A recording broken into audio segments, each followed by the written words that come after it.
একেবারেই বুমেরাং।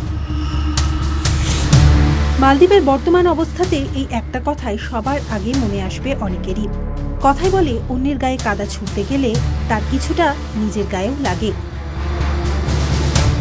কিন্তু মালদ্বীপের যে এমন লেজে গোবরে অবস্থা হবে তা বোধ হয় খোদ মালদ্বীপ সরকারও বুঝে উঠতে পারেনি। কিন্তু ভারতকে কটাক্ষ করতে গিয়ে মালদ্বীপ যে বেশ ভালো রকম বিপাকে পড়েছে তা ইতিমধ্যেই স্পষ্ট।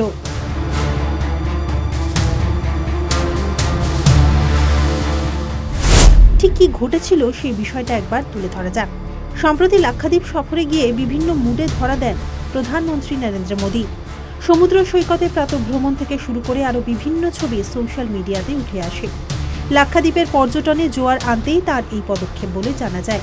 কিন্তু তার এই লাক্ষাদ্বীপ সফরকে কটাক্ষ করে বিতর্কিত মন্তব্য করেন মালদ্বীপের মন্ত্রী জাহিদ রাভিজ।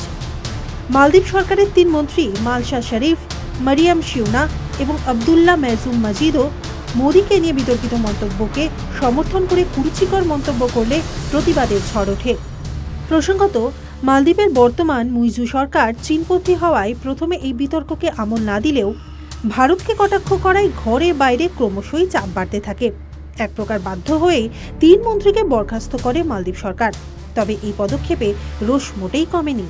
ইতিমধ্যেই এই ঘটনার প্রতিবাদে ভারতের এক জনপ্রিয় অনলাইন ভ্রমণ সংস্থা যেমন মালদ্বীপগামী সব বিমানের টিকিট বাতিল করে, তেমনি দেশবাসীও একই পথ অনুসরণ করে মালদ্বীপে যাওয়ার টিকিট বাতিল করতে শুরু করেছে বলে জানা গিয়েছে। সোশ্যাল মিডিয়াতেও এখন ট্রেন্ডিং হ্যাশট্যাগ বয়কট মালদ্বীপ। বয়কটের এই পালে আরও হাওয়া দিয়েছেন বিনোদন জগতের অনেকেই।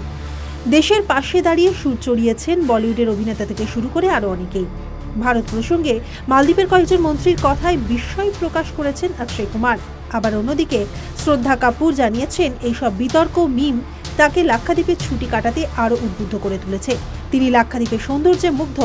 এদিকে অমিতাভ বচ্চনও আত্মনির্ভর ভারতের কথা বলে মালদ্বীপের বিরুদ্ধে সরব হয়েছেন। তিনি সোশ্যাল মিডিয়ায় একটি পোস্টে লেখেন, আমরা ভারত, আমরা আত্মনির্ভর, আর আমাদের আত্মনির্ভরতাকে হুমকি দেবেন না। এই বিতর্কিত ঘটনাকে কেন্দ্র করে ক্রমশই চলছে পারদ।